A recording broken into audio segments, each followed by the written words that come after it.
This is Snapdragon with Pamela Anderson, and it's a new level of crap. Here's what happens.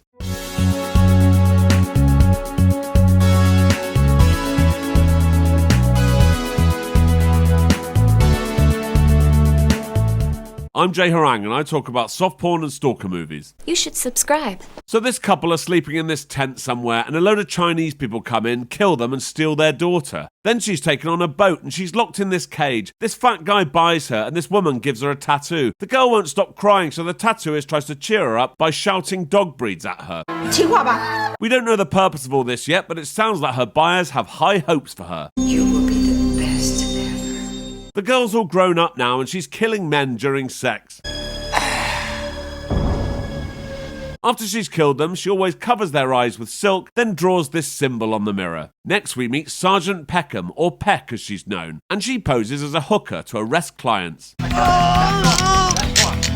Her boss tells her about this woman who's killing men during sex. Apparently the one we saw was the second one she's done, so Peck has been assigned to the case. You cover your ass. This is Peck's boyfriend, Detective Dave Hugenstratton. David, please. He's also known as Doc because he's a police psychologist. I'll be calling him Dave from now on. Why would the writers give him the last name Hugenstratton? He's a fictional character. What's wrong with Jones? Anyway, Peck asks him to do a psychological profile on the killer for her, and he agrees. There's no prints at either scene, right? Only clean as a bone. Yeah, I'm struggling to believe this as we saw her running her finger over a mirror a few minutes ago. But there are no prints because plot. Dave does give Peckham a starting point. See, I'm intrigued by the oriental overtones of this thing. The candles, black silk cloth over the face. But nobody knows what this symbol is. This is Dave's friend Bernie, and he works at a psychiatric hospital. While Dave's there visiting him, he decides to hang around and introduce himself to patients, like this one. And look who it is. Bernie's like, yeah, that one came in yesterday, and she was found at the bottom of a cliff. She's a Jane Doe. Total amnesia. But the nurses are calling her Felicity. When they start playing basketball a few minutes later, Bernie's like, do you remember Felicity? And Dave's like, yeah. And Bernie's like, well, I need you to speak to her. She's salvageable, not like the others. Sadly, Dave can't do that because he says the rules state he's only allowed to counsel police officers. I see. But within seconds, he's changed his mind and he's speaking to her. In this session, he finds out Felicity has nightmares. He's also convinced her amnesia is hiding trauma. She's got something inside her so deep. How deep? So deep inside her. Thanks. Unfortunately, Bernie has to release her from the hospital in a few days. 3 weeks later, after she's released, we see her buying some flowers, then having sex with the florist before killing him with this mouth blade thing. But then she wakes up, so we know it was all a dream. Or was it? She's come to see Dave because she wants him to help her with the nightmares, so they go for lunch. Felicity tells him that her dreams are of having sex with faceless strangers and then killing them. Well, you just have to keep telling yourself that it's only a dream. I guess I feel better now. Oh good, that's fixed now, is it? No. Next we see the florist from her dream dead and Peck is working the scene. Dave turns up to see her and she's dismissed his oriental theory as the killer left a blonde pube at the scene. Oh, I see. Even though Peck has told Dave to leave her to it, he's intrigued, so he goes to the church that one of the victims belonged to. The vicar tells him that the victim worked for years running the church's foreign missions. Then he goes to see Bernie, who suggests that he should start a relationship with Felicity as her amnesia presents a rare opportunity. Start from square one, and you Make the perfect woman. No history, no baggage. Men would die for this opportunity. Come again?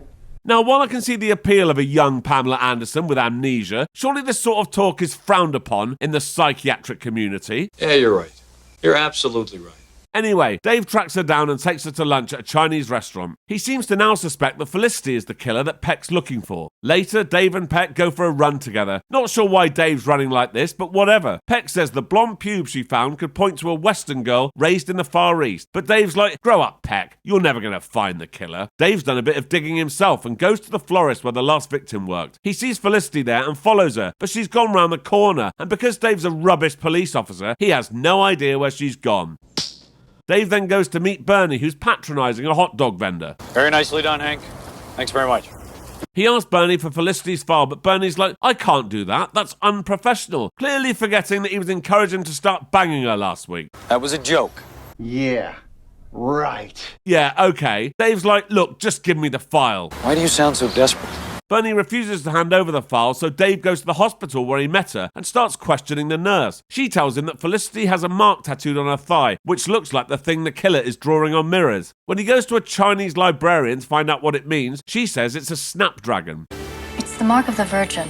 So she gives him this book, and Dave reads it out loud alone. The dragon's tongue. Concubines hid it under their tongues, then slit the throats of the emperor's enemies. When he's back at Peck's house, she seems to be getting close to uncovering stuff about the murders, but Dave's like, nah, just give up, you're way off. Next day, he's on a date with Felicity. They play frisbee and eat hot dogs at the beach. That night, Dave has dreams of Felicity killing him during sex. Peck calls and wakes him up to tell him there's been another murder, so he goes along to see what's happened. When he gets home, he sees Felicity outside his house. She's been waiting there all night. She's been having nightmares again, but this time it was much clearer and felt real. I'm not sure what time this is supposed to be, because to me it looks like broad daylight, but they both go to sleep. Felicity has a nightmare about when she was abducted and wakes up Dave with her screams. Dave's like, oh, it's okay, it was only a dream, and then they bang. But oh no, Peck has turned up, catches them and runs away. While Dave chases her, Felicity has left the house and Dave can't find her anywhere. Sometime later, Dave is at work and Peck comes barging in. She's had a call from the Chinese librarian, so she knows Dave has information about her case. Dave has worked out that Felicity is doing the murders but doesn't know she's doing them. So he goes to tell Bernie, but looks like Bernie is the latest victim.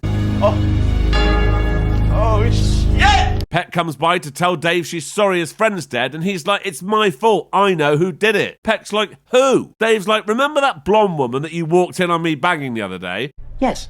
So he takes her to Felicity's apartment and there's a load of evidence there. He then goes to this motel and Felicity is there waiting for him. It seems like she is suffering from some sort of split personality disorder, but they bang anyway. Boys will be boys.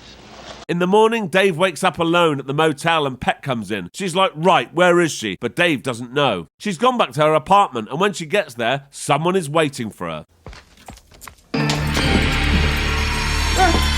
Dave goes to find Felicity at what I assume is a grotty Chinese brothel. He thinks he's seen her, but when he gets to her room, he fails to notice that she's tied up on the bed, so starts trying to convince her to come with him. What an idiot!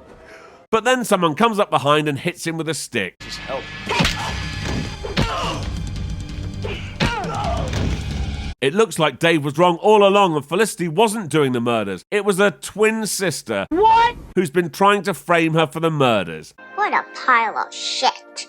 The only explanation we get about anything here is why Felicity was having these dreams. It was one of these twin things where one apparently has visions of what the other does. Nothing else is explained, and the more I think about it, this entire plot makes no sense. But I suppose if you're given a script and it's shit, an identical twin is one of the things you may throw in, much like amnesia or pointless sex scenes.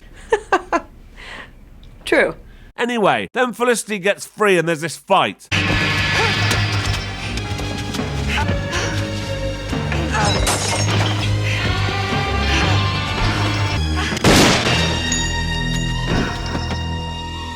So Peck is the hero now and everything's fine. Yeah, it's all hunky-dory. How'd you know which one to shoot? Didn't matter to me. Well, that's good, because she's killed the wrong one. What? Oh no! Yeah, I just don't care. So until next time.